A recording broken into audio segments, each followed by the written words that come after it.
Yes, hello student. हम लोग करने वाले हैं रिगार्डिंग फाइल मैनेजमेंट। तो ऑपरेटिंग सिस्टम का एक बड़ा इंपॉर्टेंट सेक्शन है फाइल मैनेजमेंट, जहां दरअसल हमें ये जानने की आवश्यकता है कि एक फाइल है क्या। तो अगर सबसे पहला ये क्वेश्चन उठे कि सर ये फाइल क्या होता है या फाइल का हमको काम क्या है, हमारे कंप्यूटर सिस्टम में इसका कहाँ पर और किस तरह से एस्पेक्ट है, क्या इस्तेमाल है। तो इसके लिए देखिए, बड़ा छोटा सा अगर बेसिक के बारे में बात करें तो यहाँ पर कहा जाता है कि हम अपने किसी भी इम्पोर्टेंट इंफॉर्मेशन को यदि हम अपने सिस्टम को फीड करते हैं तो इम्पोर्टेंट इंफॉर्मेशन बोलेंगे किसको, बोले ये इंफॉर्मेशन कहाँ से आया। तो सबसे पहले देखिए, हमारे पास जो इंडिविजुअल पंचिंग होता है हम उसको कहते हैं इनपुट, और इस इनपुट को बेसिकली हमने कुछ खास फॉर्म में रखा है जिसको बोला है हमने डेटा। और इस डेटा का एक्चुअली करेंगे क्या, तो डेटा क्या है, कैसा है, मीनिंगफुल है, नॉन मीनिंगफुल है, उस मीनिंगफुल डेटा को ही जब हम अपने किसी पर्टिकुलर प्री डिफाइंड तरीके से या रन टाइम पर हम अरेंज करते हैं, यानी अरेंजमेंट, निश्चित तौर पर यहाँ पर एक वर्ड आया जिसको बोलते हैं अरेंजमेंट। तो अगर हमने अरेंजमेंट करा तो ये डेटा हमने जिस पर्टिकुलर जगह पर डाला है या सिस्टम को इनपुट किया है, हम उसको बड़े सीधे सीधे लैंग्वेज में बोलते हैं कि सर हमने एक डॉक्यूमेंट बनाया। भाई डॉक्यूमेंट क्या है? डॉक्यूमेंट बोलते हैं कि हमने एमएस वर्ड को खोला, एक्सेल को खोला, किसी को भी खोला, और हमने अगर वहां पर किसी खास तरीके के डेटा को पंच किया है तो हम उसको बोलते हैं कि वो डॉक्यूमेंट है। लेकिन कब तक, ये याद रखने की बात है, ये तब तक डॉक्यूमेंट कहलाएगा जब तक ये सेव ना हो जाए, स्टोरेज ना हो जाए, यानी the pre stage form of particular file is called as document. तो हमने बातों बातों में आपको एक आंसर दे दिया कि अगर कोई डॉक्यूमेंट है और वो डॉक्यूमेंट अगर हम स्टोरेज करा दें, प्रॉपरली स्टोरेज करा दें, तो निश्चित तौर पर वो हमारे लिए, वही डॉक्यूमेंट हमारे लिए क्या कन्वर्ट हो जाएगा, फाइल के साथ में हो जाएगा। लेकिन जैसे ही हम उसको फाइल बनाते हैं ना, तो उसके साथ में कुछ अलग से एट्रीब्यूट्स जुड़ जाते हैं, उसके कुछ गुण, कुछ कैरेक्टरिस्टिक्स जुड़ जाते हैं। जैसे देखिए, नॉर्मली मान के चलते हैं कि रोड पर बहुत सारे लोग चल रहे हैं, ठीक है, लेकिन ये रोड पर जो बहुत सारे लोग चल रहे हैं, तो इन बहुत सारे लोगों के नाम पता हमें नहीं मालूम, हमें उनके बारे में कोई आइडिया नहीं होता, तो दे आर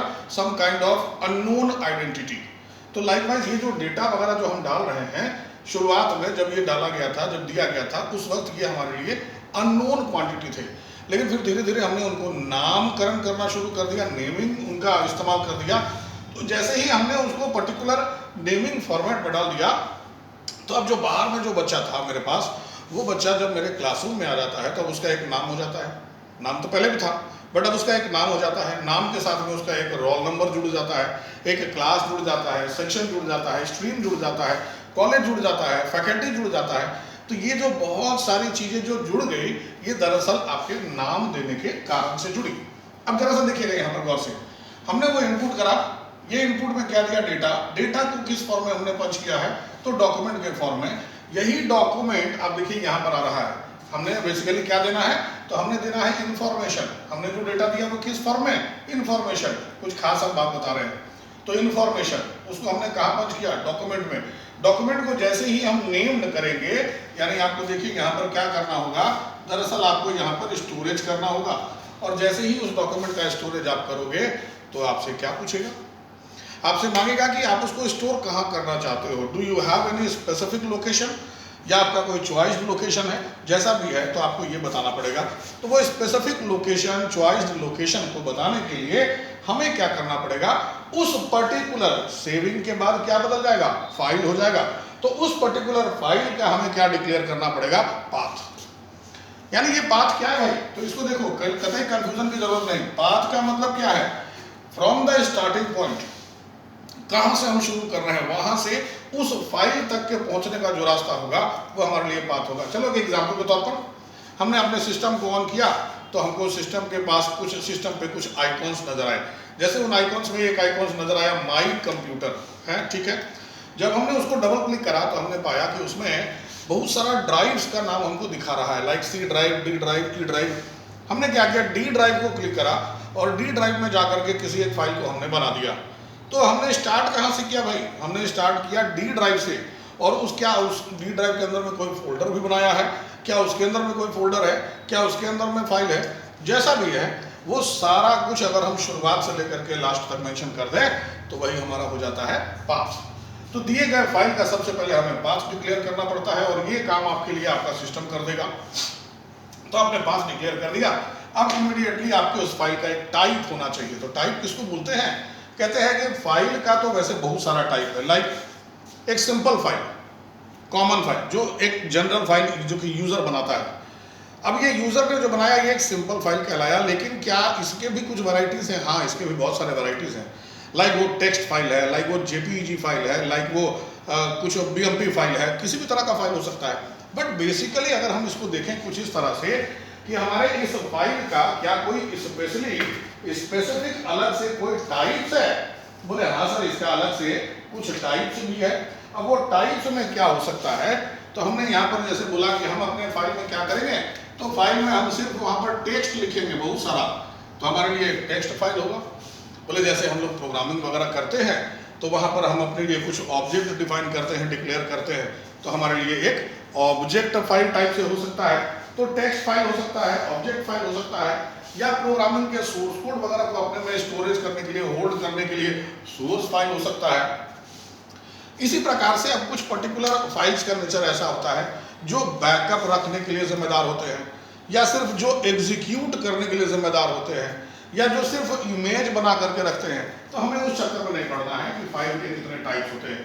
सिंपल तौर पर अगर हमसे पूछा जाए कि फाइल के कितने टाइप्स होते हैं, तो हम ये बता सकते हैं कि एक टेक्स्ट फाइल होता है, एक हमारे पास ऑब्जेक्ट फाइल होता है, और एक हमारे पास सोर्स फाइल होता है। ठीक है ना भाई?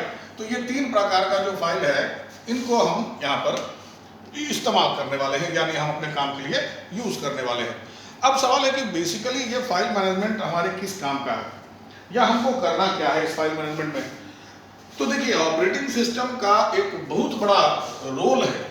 एक बहुत बड़ा रोल ये है कि आपके सिस्टम में अगर फाइल्स बनते हैं, यानी जो बहुत सारे फाइल्स बनते हैं, भाई हमारा सिस्टम कैसा है, मल्टीटास्किंग भी है, मल्टी प्रोसेसिंग भी है, मल्टी यूजर भी है। तो हो सकता है कि एक से ज़्यादा तरीके के फाइल्स एक से ज़्यादा यूजर के द्वारा बनाए गए हों। तो ये सारे फाइल्स क्या होगा, किसी एक खास जगह पे जाएंगे, क्या ये ओवरलैप कर जाएगा? या मैं अगर मेरा फाइल बनाऊं तो हो सकता है कि आपका फाइल मिट जाए, या आप बनाए तो मेरा फाइल मिट जाए। अगर ऐसा होगा तो ऐसे में हमको परेशानी होगी। तो इस परेशानी से बचने के लिए हम क्या कर सकते हैं कि हम अपने फाइल के लिए कुछ पर्टिकुलर स्टोरेज का तरीका उसको हम डिफाइन करते हैं। ठीक है? तो अभी तक में हमने जो देखा है पहले उसको जरा सा एक बार डिस्कस कर ले। तो कहते हैं कि फाइल क्या है भाई?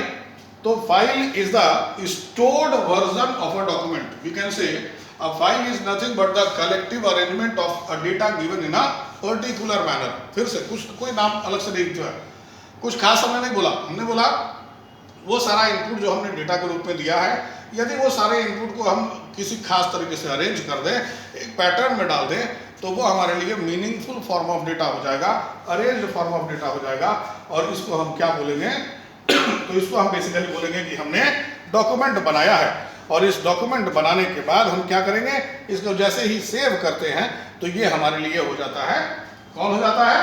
ये हमारे लिए बन जाता है फाइल। लेकिन आपको ध्यान रखना होगा कि आपका ये जो फाइल बना है, इस फाइल के अगर हम टाइप्स की बात करें, इस टाइप्स की बात करें, तो टाइप्स में हमारे पास कितने प्रकार के हैं ध्यान रखना होगा। एक हमारे पास है टेक्स्ट फाइल, एक हमारे पास है ऑब्जेक्ट फाइल, और एक हमारे पास कौन सा है? Source file. तो इनको हम ध्यान रखेंगे और इनका अलग अलग इस्तेमाल हमको आगे करना होगा। तो पहले अब यहाँ तक में क्लियर हो जाइए। कहते हैं कि जब हमने पहली बार डेटा दिया तो वो डॉक्यूमेंट, जैसे ही हमने उसका नामकरण कर दिया तो वो फाइल। अब फाइल अगर होगा तो उसका कुछ स्टोरेज होगा, यानी पाथ होगा, और पाथ के साथ में उसका कुछ टाइप होगा। टाइप के बाद कहता है कि इसका कुछ एट्रीब्यूट भी होना चाहिए। भैया ये एट्रीब्यूट क्या है? तो एट्रीब्यूट को मैं मेरे सेंस में जो समझता हूं, मुझे लगता है कि एट्रीब्यूट का मतलब कुछ नहीं बल्कि एक अधिकार, यानी किस प्रकार से आप उसका यूटिलाइजेशन कर सकते हो।